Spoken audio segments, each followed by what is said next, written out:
Hi everybody, how's it going? Just making a video today to talk a little bit about what I've been going through for the last 3 weeks.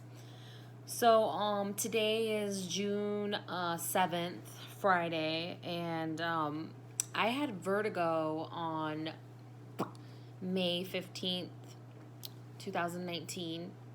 So I had vertigo in the morning when I was waking up. So let me tell you about the days kind of leading to this event. So Saturday night, I went out with some friends. Usually don't drink tequila. Did drink tequila that night. I'm not a big tequila drinker. Didn't feel any problems that night. Didn't really feel much problems the next day. I didn't really have a hangover or anything like that. I was fine. I was actually really energetic. I was determined to get back to Zumba or to the gym the following week. So Monday and Tuesday both I did go to Zumba. And I usually go to like an Herbalife Zumba place, and I usually have their tea and their shake prior to starting my Zumba. I know that that's not connected to the dizziness episode because I have had the Herbalife shakes before and they never do anything to me. They're great shakes and great tea. So the Monday, I went to Zumba, had shakes. Tuesday, went to Zumba, had shakes. Earlier the day on Tuesday, I did have a Red Bull. For about 8 months prior to this, I was always doing sugar-free. This time I just had a regular sugared Red Bull. Was very tired. My job is very demanding. I'm a case manager, so my job is very demanding. It's like you have to go boom, boom, boom, work, work, work. You don't have any breaks in between. It's just very busy, just with your lunch break. But you don't have any breathing room between clients. So I was just really fatigued, really tired on Tuesday. It was that fatigueness that you can't explain, like that kind of like that fatigueness that you're like, you've been 5 hours at the gym and you're so tired. So I basically was feeling that, and so I went and got a Red Bull and thought, okay, I'll be able to juggle the rest of my clients today with this Red Bull. So I went and got one. I noticed that when you drink Red Bull, and I know other people say, when they drink Red Bull, it takes their willingness to drink water kind of the way it quenches your thirst so that you feel like you're not thirsty, so you're not drinking any water. So that's kind of what happened to me. Is that I wasn't drinking enough water after I had the Red Bull. So I went to Zumba afterwards that Tuesday, the 14th, and, basically just went amongst my day, had a great Zumba session. Didn't feel anything different with Zumba, nothing, felt fine. The fatigueness went away. I did feel like I lacked on drinking water that night. I feel like I just didn't drink enough water. I had the Red Bull, I had a little bit of water, and then I had the tea and the shake and all that stuff. So I feel like maybe I dehydrated myself or something before bed. I don't know. I really don't know what. But these are the events leading till the vertigo attacks. So I don't know if you guys know about vertigo or anything like that, but vertigo is very downplayed by doctors. It's very much ignored by doctors. They don't really have any cures for it. There's lots of therapies and doctors and stuff, different naturopath doctors and stuff that help with vertigo, chiropractors, acupuncture, all that's recommended for relief, but there isn't any actual medicine that can help with vertigo.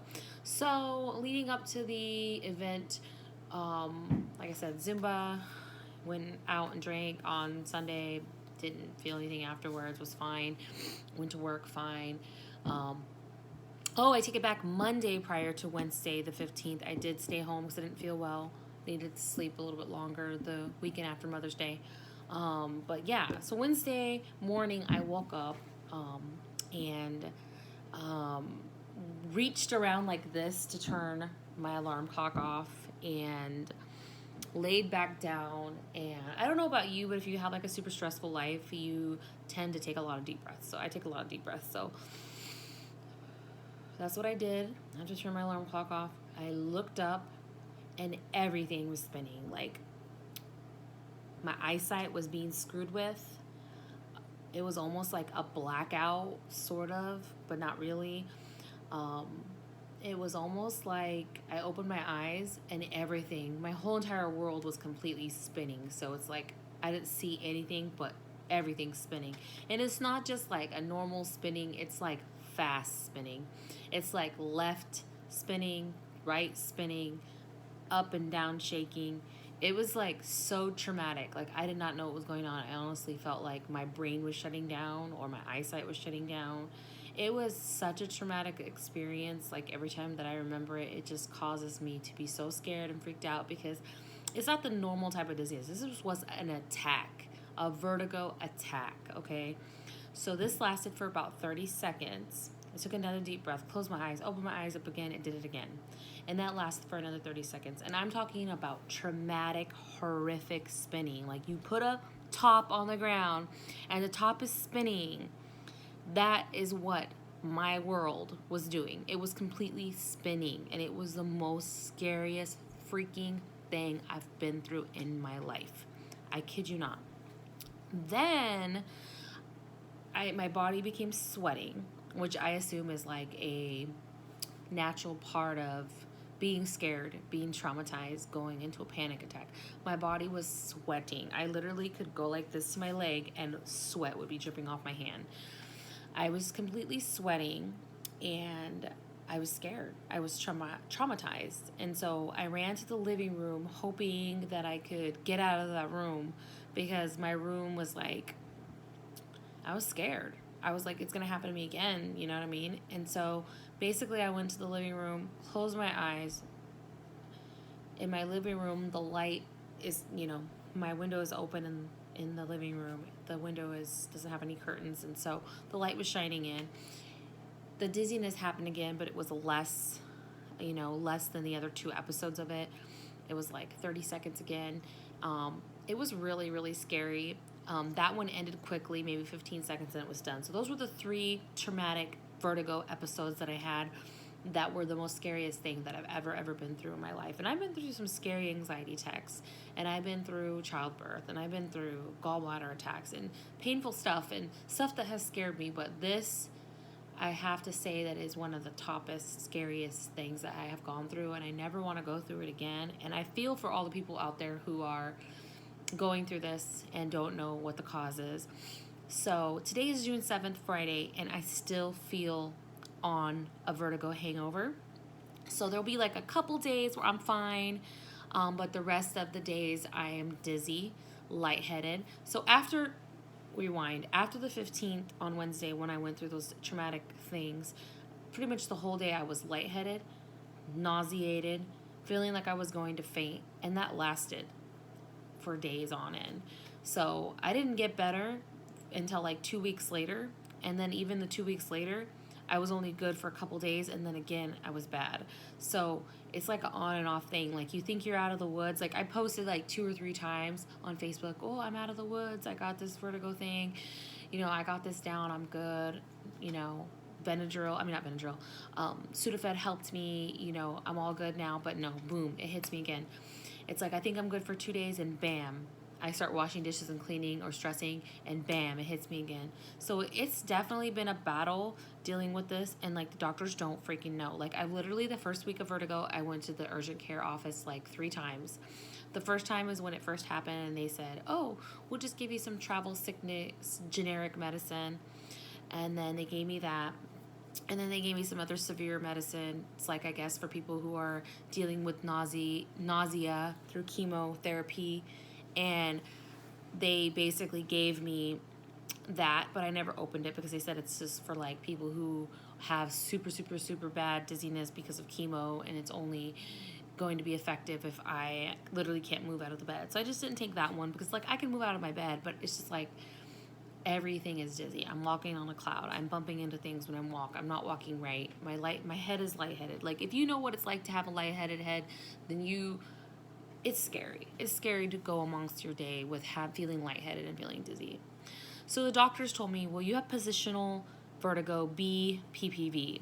You moved your head the wrong way and crystals have been dislodged, and we need to move those crystals back. So let's do some exercise. They print off some exercises. They gave it to me. We don't know which ear is affected. You're going to have to figure it out yourself. Here's some paperwork with exercise, do them by. Pretty much what they told me the first time I went in. The second time I went in, They supposedly discovered that it was the left ear that I had positional vertigo in, and so they wanted me to do some more exercises to help the left ear. Okay, did that. Third time I went in, I was like, look, Sudafed, I just decided to take it on my own to see if it would work, and it's caused me to feel a little bit better. It's gave me some relief. So obviously I feel like it is sinus issues related. So I need you all to figure this out here.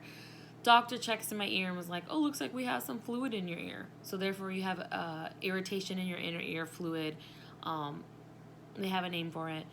Fluid in your ear. Same thing. It's going to cure on its own. Can't give you any antibiotics. That's what they told me. So they diagnosed me with positional first, and second, the irritation of the inner ear. So I guess there's a Meniere's disease, that's also a certain thing that people have that causes them vertigo. And then tumor is also something that could be caused for you to have vertigo. And then, a bunch of other things. But I mean, I guess the two common ones is positional and the inner ear one. So we're on week 3, and literally have had a little bit of relief. But like I said, if I start getting busy and doing stuff, bam, it hits me again.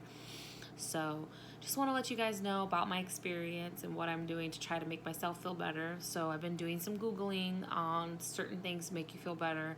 I did go in for a massage therapy appointment. It didn't really help. Yesterday I went to buy some B complex vitamins because I did some research that helps.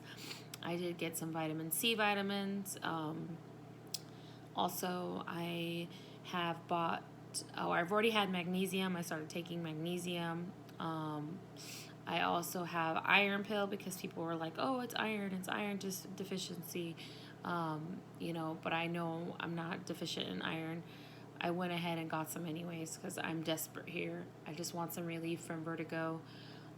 It's definitely changed my life. It's damaged relationships, my closest family. It's, made me be a different person. It hasn't damaged relationships with my close family, but it's made me be a different person. People are not understanding of your situation. It's definitely life-changing. I feel like I'm not the same at work. I feel like I'm not the same worker. I'm not the same person. I feel like I don't look the same. It's a really tough situation. I just want it to be done. I'm taking all these vitamins in hopes that, there will be some relief. I think I'm taking D12 as well, or vitamin D, not D12, D3, I don't know. But anyways, I'm taking vitamin D in addition to all the other vitamins, and taking a Sudafed. Whenever I feel like super, super dizzy, I'm taking Sudafed. I did notice yesterday that I had coffee. And it's not usually a coffee that I usually drink because I was on the keto diet for about 7 months or so. And just recently when I got sick, I stopped doing the keto diet because I haven't been feeling well. But I know it's not caused by the, keto diet because I had started eating off my keto diet about 2 to 3 weeks prior to feeling the way I feel. So I didn't stop just because of this. It's because I had a really bad cold before I started having vertigo. So and that's another thing. The doctor said, well, you had a cold. It could be caused by a virus or bacteria.